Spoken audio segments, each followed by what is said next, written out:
नमस्ते। कभी सोचा है कि हिंदी में जो इतने सारे नए नए शब्द हैं वो आखिर आते कहाँ से हैं? ये कोई जादू नहीं है, बल्कि शब्दों को बनाने की एक बहुत ही मजेदार कला है। तो आज हम कोई बोरिंग ग्रामर क्लास नहीं करने वाले, बल्कि इसी कला को समझेंगे कि कैसी छोटे छोटे शब्द के टुकड़े जुड़कर बड़े और बिल्कुल नए मतलब वाले शब्द बना देते हैं। तो सवाल यही उठता है कि भाई कैसे एक ही शब्द से इतने सारे नए शब्द बन सकते हैं, और वो भी एकदम अलग अलग मतलब वाले। चलिए मिलकर इस पहेली को सुलझाते हैं और शब्द बनाने के इस राज को समझते हैं। ठीक है, इसको ना एक एग्जाम्पल से समझते हैं, मजा आएगा। मान लीजिए हमारे पास एक शब्द है हार। अब हार के दो मतलब हो सकते हैं, एक तो डिफीट यानी पराजय, और दूसरा गले में पहनने वाली माला। अब देखिए असली मैजिक। अगर हम इसके आगे आ लगा दें तो ये बन गया आहार, मतलब खाना। अगर प्र जोड़ दें तो बन गया प्रहार, यानी चोट करना। और अगर वी जोड़ दिया तो बन गया विहार, यानी घूमना। देखा, शब्द एक ही था, लेकिन बस उसके आगे कुछ जोड़ते ही मतलब पूरी तरह से बदल गया। यही तो है शब्द बनाने की असली पावर। तो शब्दों को बनाने का जो हमारा टूल किट है ना, उसका पहला औजार या कहिए पहला टूल है उपसर्ग। और जैसा नाम से ही लग रहा है, ये वो हिस्सा है जो शब्द की शुरुआत में यानी सबसे पहले लगता है। तो आखिर ये उपसर्ग है क्या? देखिए बहुत सिंपल है। ये बस शब्द का एक छोटा सा टुकड़ा है जो किसी भी मेन शब्द यानी मूल शब्द के ठीक आगे लगता है और बूम उसका मतलब बदल देता है या उसमें कुछ नयापन ले आता है। बस एक चीज याद रखनी है, उपसर्ग मतलब जो आगे लगे। और हाँ, एक और मजेदार बात, हिंदी में जो ये उपसर्ग हम इस्तेमाल करते हैं ना, वो सिर्फ हिंदी के नहीं हैं। कुछ तो सीधे सीधे संस्कृत से आए हैं, कुछ हमारे अपने हिंदी के हैं, और कुछ तो बाहर से भी आए हैं, मतलब अरबी, फारसी, यहाँ तक कि अंग्रेजी से भी। और इसी वजह से हमारी भाषा इतनी रिच और खूबसूरत है। चलो अब तीनों के फटाफट कुछ उदाहरण देख लेते हैं। संस्कृत वाला देखिए, दुर जब लब के साथ जुड़ा तो बन गया दुर्लभ। हिंदी का अपना उपसर्ग है अध, जला के साथ मिलकर बना अज्जला।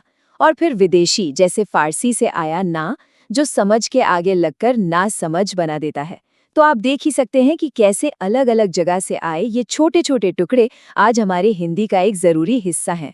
ठीक है, तो टूल किट का पहला टूल तो हो गया उपसर्ग। अब बारी है दूसरे और उतने ही जरूरी टूल की, और वो है प्रत्यय।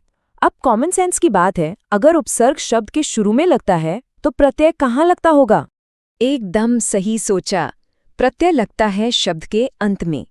काम इसका भी वही है, शब्द को एक नया मतलब देना, एक नया रूप देना।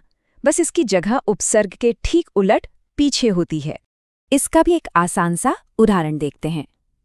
एक शब्द है पर्वत, मतलब माउंटेन।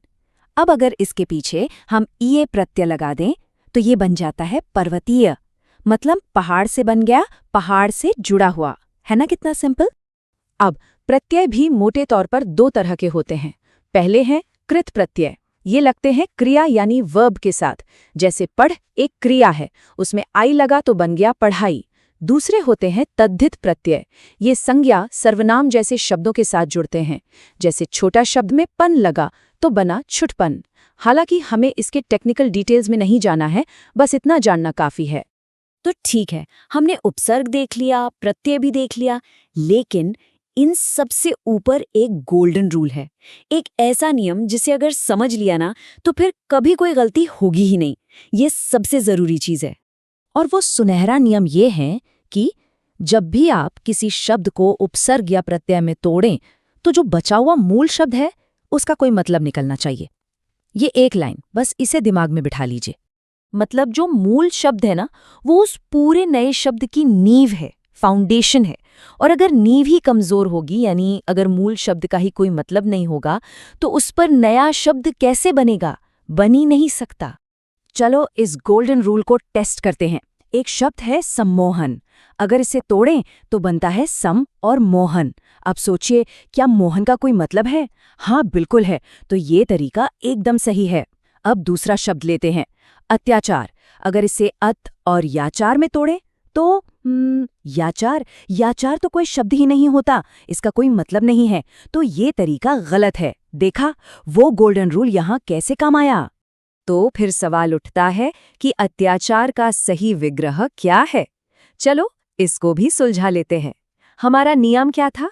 पहले मतलब वाला मूल शब्द ढूंढो। तो अत्याचार में मतलब वाला शब्द क्या है? आचार, है ना? जिसका मतलब होता है व्यवहार।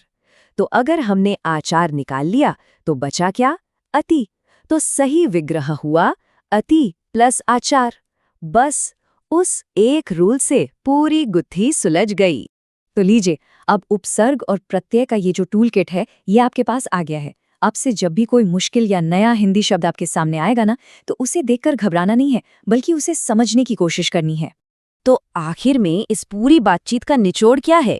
बस इतना सा कि अगर कोई टुकड़ा शब्द के शुरू में जुड़ रहा है तो वो उपसर्ग है, और अगर अंत में जुड़ रहा है तो वो प्रत्यय है। बस यही इसका मूल सिद्धांत है। तो अगली बार जब कोई नया या मुश्किल हिंदी शब्द दिखे, तो क्या अब उसके पीछे का राज खोला जा सकता है? उसे तोड़ा जा सकता है? बिल्कुल, क्योंकि उसे खोलने की चाबी, वो टूल किट, अब आपके पास है।